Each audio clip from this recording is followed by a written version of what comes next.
चार मित्र की कथा। बहुत समय पहले की बात है। एक छोटा सा नगर था, पर उसमें रहने वाले लोग बड़े दिलवाले थे। ऐसे न्यारे नगर में चार मित्र रहते थे। वे छोटी उम्र के थे, पर चारों में बड़ा मेल था।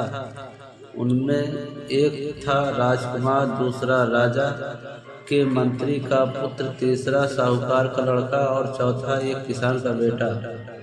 चारों साथ साथ खाते पीते और खेलते घूमते थे। एक दिन किसान ने अपने पुत्र से कहा, देखो बेटा, तुम्हारे तीनों साथी धनवान हैं और हम गरीब हैं। भला धरती और आसमान का क्या मेल।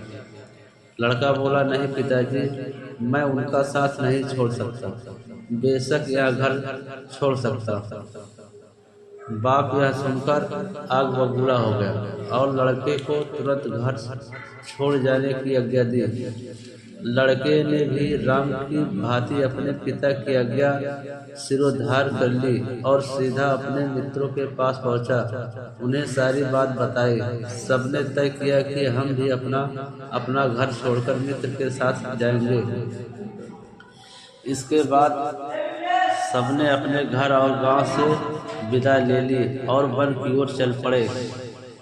धीरे धीरे सूरज पश्चिम के समुद्र में डूबता चला गया और धरती पर अंधेरा छाने लगा। चारों वन से गुजर रहे थे। काली रात थी। वन में तरह तरह की आवाजें सुनकर सब डरने लगे। उनके पेट में भूख के मारे चूहे दौड़ने लगे। किसान के पुत्र ने देखा, एक पेड़ के नीचे बहुत से जुगनू चमक रहे हैं। वह अपने साथियों को वहां ले गया और उन्हें पेड़ के नीचे सोने के लिए कहा। तीनों को थका मंदा देखकर उसका दिल भर गया। बोला, तुम लोगों ने मेरी खातिर नाहक यह मुसीबत मोल ली। सबने उसे धीरज बधाया और कहा, नहीं नहीं, यह कैसे हो सकता है कि हमारा एक साथी भूखा प्यासा भटकता रहे और हम अपने अपने घरों में मौज उड़ाए। जिएंगे तो साथ साथ, मरेंगे तो साथ साथ। थोड़ी देर बाद वो तीनों सो गए, पर किसान के लड़के की आंख में नींद नहीं। कहा उसने भगवान से प्रार्थना की, हे भगवान, अगर तू सचमुच कही है तो मेरी पुकार सुनकर आ जा और मेरी मदद कर। उसके पुकार सुनकर भगवान एक बुढ़े के रूप में वहां आ गए। लड़के से कहा, मांग ले जो कुछ मांगना है। यह देख, इस थैली में हीरे जवाहरात भरे हैं। लड़के ने कहा, नहीं, मुझे हीरे नहीं चाहिए। मेरे मित्र भूखे हैं, उन्हें कुछ खाने को दे दे। भगवान ने कहा, मैं तुम्हें भेद की एक बात बताता हूँ। वह जो सामने पेड़ है ना, आम का, उस पर 4 आम लगे हैं। एक पूरा पका हुआ, दूसरा उसमें कुछ कम पका हुआ है, तीसरा उससे कम पका हुआ है और चौथा कच्चा है। इसमें भेद की कौन सी बात है? लड़के ने पूछा। भगवान ने कहा, ये चारों आम तुम लोग खाओ। तुम में से जो पहला आम खाएगा वह राजा बन जाएगा। दूसरा आम खाने वाला राजा का मंत्री बन जाएगा। जो तीसरा आम खाएगा उसके मुंह से हीरे निकलेंगे और चौथा आम खाने वालों को उम्र कैद की सजा भोगनी पड़ेगी। इतना कहकर बूढ़ा आंख से ओझल हो गया। लड़के सब उठे तो किसान के पुत्र ने कहा, सब मुंह धो लो। फिर उसने कच्चा आम अपने लिए रख लिया और बाकी आम उनको खाने के लिए दे दिए। सबने आम खा लिए। पेड़ को कुछ आराम पहुंचा तो सब वहां से चल पड़े। रास्ते में एक कुआं दिखाई दिया। काफी देर तक चलते रहने से सबको फिर से भूख प्यास लग गई, इसलिए वो पानी पीने लगे। राजकुमार ने मुंह धोने के इरादे से पानी पिया और फिर थूक दिया तो उसके मुंह से 3 हीरे निकल आए। उसे हीरे की परख थी। उसने चुपचाप हीरे अपनी जेब में रख लिए। दूसरे दिन सुबह एक राजधानी में पहुंचने के बाद उसने एक हीरा निकालकर मंत्री के पुत्र को दिया और खाने के लिए कुछ ले आने को कहा। वह हीरा लेकर बाजार पहुंचा तो देखता क्या है कि रास्ते में बहुत से लोग जमा हो गए हैं। कंधे से कंधा हिल रहा है। गाजे बाजे के साथ एक हाथी आ रहा है। उसने एक आदमी से पूछा, क्यों भाई, यह शोर कैसा है? अरे तुम्हें नहीं मालूम? उस आदमी ने निस्मय से कहा, नहीं तो, यह राजा बिना संतान के मर गया है। राज के लिए राजा चाहिए, इसलिए इस हाथी को रास्ते में छोड़ा गया है, वही राजा चुनेगा। सो कैसे? हाथी के सूंड में वह फल माला देख रहे हो ना? हाँ, हाथी जिसके गले में यह माला डालेगा वही हमारा राजा बन जाएगा। देखो, वह हाथी इसी ओर आ रहा है, एक तरफ हट जाओ। लड़का रास्ते के एक ओर हटकर खड़ा हो गया। हाथी ने उसके पास आकर अचानक उसी के गले में माला डाल दी। इसी प्रकार मंत्री का पुत्र राजा बन गया। उसने पूरा पका हुआ आम जो खाया था, वह राज वैभव में अपने सभी मित्रों को भूल गया। बहुत समय बीतने पर भी वह नहीं लौटा। यह देखकर राजकुमार ने दूसरा हीरा निकाला और साहूकार के पुत्र को देकर कुछ लाने को कहा। वह हीरा लेकर बाजार पहुंचा। राज को राजा मिल गया, पर मंत्री के अभाव की पूर्ति करनी थी, इसलिए हाथी को माला देकर दोबारा भेजा गया।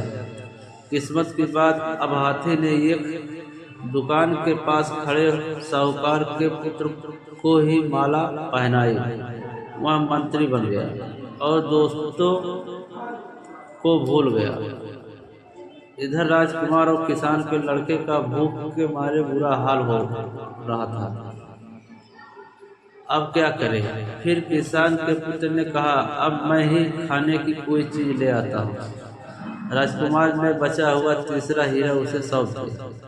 वह एक दुकान में गया। खाने की चीजें लेकर उसने अपने पास वाला हीरा दुकानदार की हथेली पर रख दिया। फटे हाल लड़के के पास कीमती हीरा देखकर दुकानदार को शक हुआ कि हो ना हो इस लड़के ने जरूर ही यह हीरा राजमहल से चुराया होगा। उसने तुरंत पुलिस के सिपाहियों को बुलाया। सिपाही आए। उन्होंने किसान के लड़के की एक न सुनी और उसे गिरफ्तार कर लिया। दूसरे दिन उसे उम्र कैद की सजा सुनाई गई। यह प्रताप था कच्चे आम का। बेचारा राजकुमार मारी चिंता के परेशान था। वह सोचने लगा, यह बड़ा विचित्र नगर है। मेरा एक भी मित्र वापस नहीं आया। ऐसे नगर में न रहना ही अच्छा होगा। वह दौड़ता हुआ वहां से निकला और दूसरे गांव के पास पहुंचा। रास्ते में उसे एक किसान किला जो सिर पर रोटी की पोटली रखे अपने घर लौट रहा था। किसान ने उसे अपने साथ ले लिया और भोजन के लिए अपने घर ले गया। किसान के घर पहुंचने के बाद राजकुमार ने देखा कि किसान की हालत बड़ी खराब है। किसान ने उसे अच्छी तरह नहलाया और कहा, मैं गांव का मुखिया था, रोज 3 करोड़ लोगों को दान देता था, पर अब कौड़ी कौड़ी के लिए मोहताज हूं। राजकुमार बड़ा भूखा था। उसने जो रूखी सूखी रोटी मिली वह खा ली। दूसरे दिन सुबह उठने के बाद जब उसने मुंह धोया तो फिर मुंह से 3 हीरे निकले। वे हीरे उसने किसान को दे दिए। किसान फिर धनवान बन गया और उसने 3 करोड़ का दान फिर से आरंभ कर दिया। राजकुमार वहीं रहने लगा और किसान भी उससे पुत्रवश प्रेम करने लगा। किसान के खेत में काम करने वाली एक औरत से यह सुख नहीं देखा गया। उसने एक वेश्या को सारी बात सुनाकर कहा, उस लड़के को भगाकर ले आओ तो तुम्हें इतना धन मिलेगा कि जिंदगी भर चैन की बंसी बजाती रहोगे। अब वेश्या ने एक किसान औरत का रूप रख लिया और किसान के घर जाकर कहा, मैं इसकी माँ हूँ। यह दुलारन मेरी आंखों का तारा है। मैं इसके बिना कैसे जा सकूंगी? इसे मेरे साथ भेज। किसान को उसकी बात जच गई। राजकुमार भी बुलावे में आकर उसके पीछे पीछे चल दिया। घर आने पर वेश्या ने राजकुमार को खूब शराब पिलाई। उसने सोचा लड़का उल्टी करेगा तो बहुत से हीरे एक साथ निकल आएंगे। उसकी इच्छा के अनुसार लड़के को उल्टी हो गई, लेकिन हीरा एक भी नहीं निकला। क्रोधित होकर उसने राजकुमार को बहुत पीटा और उसे किसान के मकान के पीछे एक गड्ढे में डाल दिया। राजकुमार बेहोश हो गया था। होश में आने पर उसने सोचा किसान के घर जाना ठीक नहीं होगा, इसलिए उसने बदन पर राख मल ली और सन्यासी बनकर वहां से चल दिया। रास्ते में उसे सोने की एक रस्सी पड़ी हुई दिखाई दी। जैसे ही उसने रस्सी उठाई वह अचानक सुनहरे रंग का तोता बन गया। तभी आकाशवाणी हुई, एक राजकुमार ने प्रण किया है कि वह सुनहरे तोते के साथ ही विवाह करेगी। अब तोता मुक्त रूप से आसमान में उड़ता हुआ देश देश की सैर करने लगा।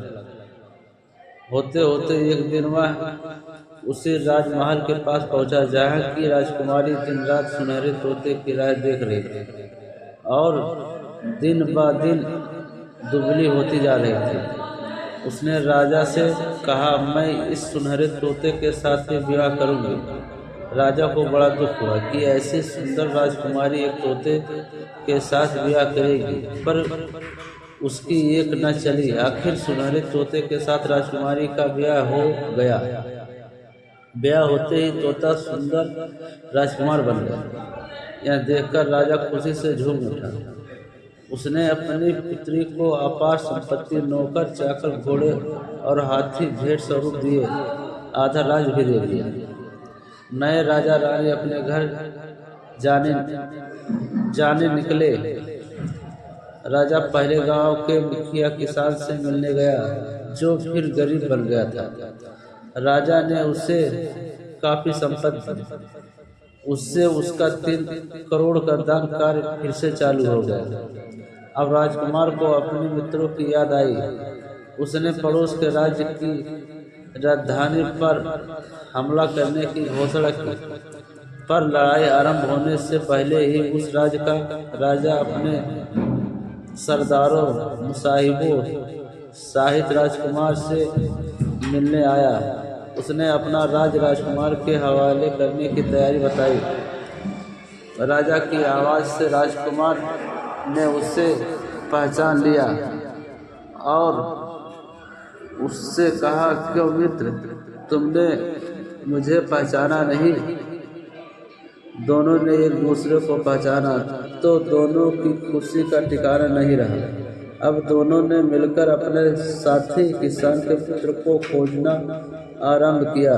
राजकुमार को यह बात खलने लगी कि उसकी खातिर मित्र को कारावास भुगतना पड़ा। जब सब कैदियों को रिहा किया गया तो उसने किसान का लड़का मिल गया। राजकुमार ने उसका आलिंगन किया और अपना परिचय दिया। किसान का लड़का खुशी से उछल पड़ा। सब फिर से इकट्ठा हो गए। इसके बाद सबने अपनी अपनी संपत्ति एकत्र की और उसके 4 बराबर हिस्से किए। सबको एक एक हिस्सा दे दिया गया। सब अपने गांव वापस आ गए। माता पिता से मिले। गांव भर में खुशी की लहर दौड़ गई। सबके दिन सुख से बीतने लगे। वीडियो पसंद आए तो लाइक सब्सक्राइब कमेंट जरूर करें और शेयर जरूर करें। जय श्री कृष्ण।